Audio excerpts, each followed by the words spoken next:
What's up, everybody? I want to start out this video and tell everybody that I'm not sure how the audio is going to sound. I know the camera's a little shaky. I had a mount right here that I put, so we'll see how it is. I just kind of wanted to, I made a video a few weeks ago about, just getting into trucking and what it's like and my experience on it. Well, I just kind of wanted to elaborate on another video and talk about what the schedule's like. Whether you have your CDL already or you're looking to get it, this job, I know you've heard probably a lot of people say this, it's not a 9-to-5 job. I've had to work all week and I've had to work on the weekend before. Depending on what kind of trucking you're doing, depends on what the hours are. You got some jobs that are local, and you can get a gig, that's 7 to 5 or 6 to 3 or whatever, 5 to 2, something like that.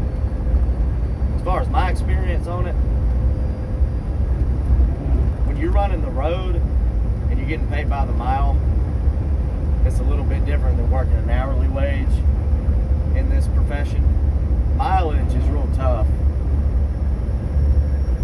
Since you're getting paid by the mile, you have all this extra time that you're doing stuff when you're not driving, that you're not getting paid for. Some companies do pay for it. Layover pay if you're getting unloaded, or load time, strapping down. Whether you're driving a van trailer, you may be sitting at a dock somewhere getting unloaded where you're getting paid for that most of the time. I don't have a lot of experience doing that. Really, I don't have any experience doing that. But as far as flatbed mileage pay, say you drive, let's just say 600 miles in one day. That's a pretty full day right there, at least for me.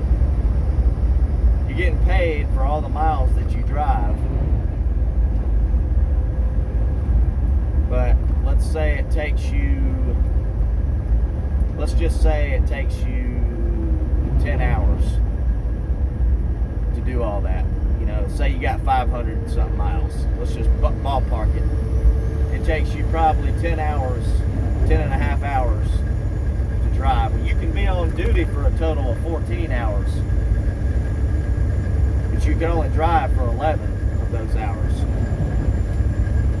So whether you're using paper logs or you're using e-logs, e-logs will keep up with your time very well. And if you're running paper, you can kind of get away with it a little bit more. But e-logs, they take everything you're doing, and it's automatic. So all you do is just log in and put your setup in, what you got. It takes it from there. But I've been very frustrated before with the fact that I'm not making any money when I'm strapping down or I'm unstrapping, or it takes longer. The customer wasn't ready, even though I called them and told them what time I was going to be there. You will have sometimes where you have to wait an insane amount of time and you're not getting paid for it.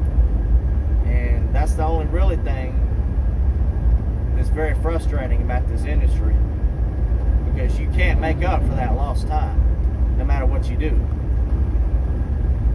And your clock's still running.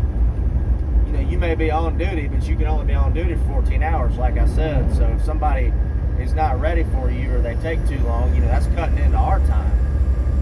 And people don't understand that. I've tried to tell people. I had a guy one time tell me, you may call me and tell me you may call me and tell me you're going to be here at 1 o'clock, but who's going to pay me sitting out there for 15 minutes when you don't show up right at 1 o'clock? Well, to fight that, I usually tell the customer, if I'm going to get there at 1 o'clock, I usually tell them about 1:15, 1:30, in case I run into an accident. Because that will happen to you. And my answer to that guy was, who's going to pay me for sitting here when you're not ready after I'm unstrapped? Who's going to pay me to sit? Nobody. And they don't understand that.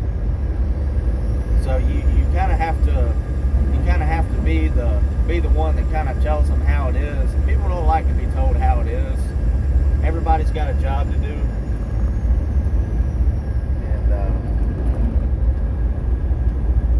you know, we're looked at as, like I said in my other video, you know, we just drive and hold a steering wheel all day, and that's all we do. And so that's how people look at me most of the time when I make a delivery. Is, you know, I've got it made.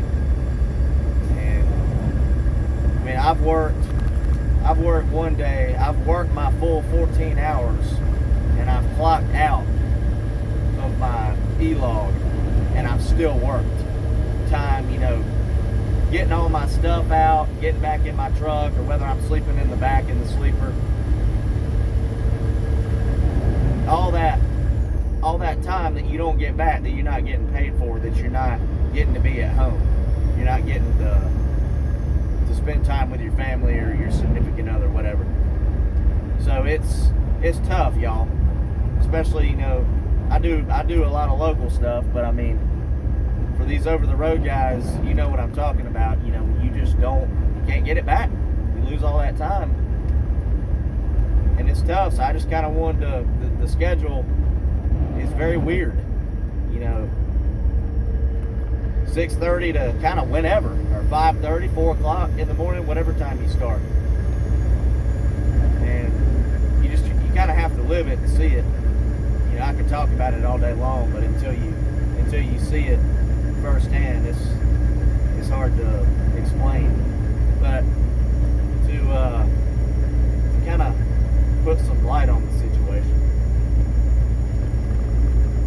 I would say that if you're ever in a position like that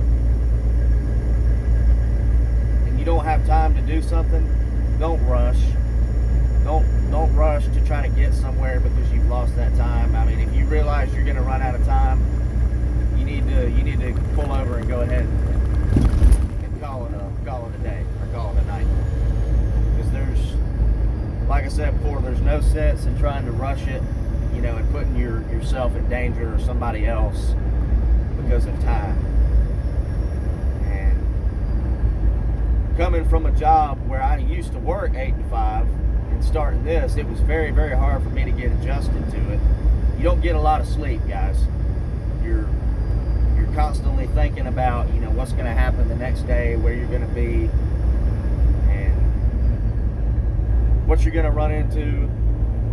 There's always the next load. You know, when you're carrying the load that you have, you know, what about the next one? Where am I going to be? Who am I going to be talking to? So it's not easy, but you know, I just kind of wanted to make this video to kind of tell everybody it's one of the bad things about it, but if you can get used to it, which you will, it's rewarding. You know, do I get burnt out of driving? Yes, absolutely I do. I don't want to do this every day, most days, and everybody gets like that. I've been doing it. I've been driving Class A for a little bit over a year now, and some days I love being out here. It's a great way to get away from everything and kind of do your own thing. And other days I really don't want to be out here. But you will find that you'll have some of those days where you're just like, I want to quit, man. I want to give this up. You know, I'm having one of those days today where I feel like there's more to life than this. But it's okay, because everybody has that with every job. But don't lose your focus out here. Keep going, whether you're starting or whether you are a driver right now. I don't claim to be a professional at what I'm talking about, per se, everything, because I hadn't been doing this for, you know, as guys have been doing it for 30-something years. But I do know what it's like out here. And just keep going. Relax. When you have a bad day, just lay back in the seat or get in the back and just calm down. Calm down and think. There's not a lot of people that can do this, you guys. But the ones that can, we're the ones that keep everybody moving. counts for something. But I'm gonna get back on down the road. Y'all have a good day, and I'll make another video soon, and I'll talk to you later.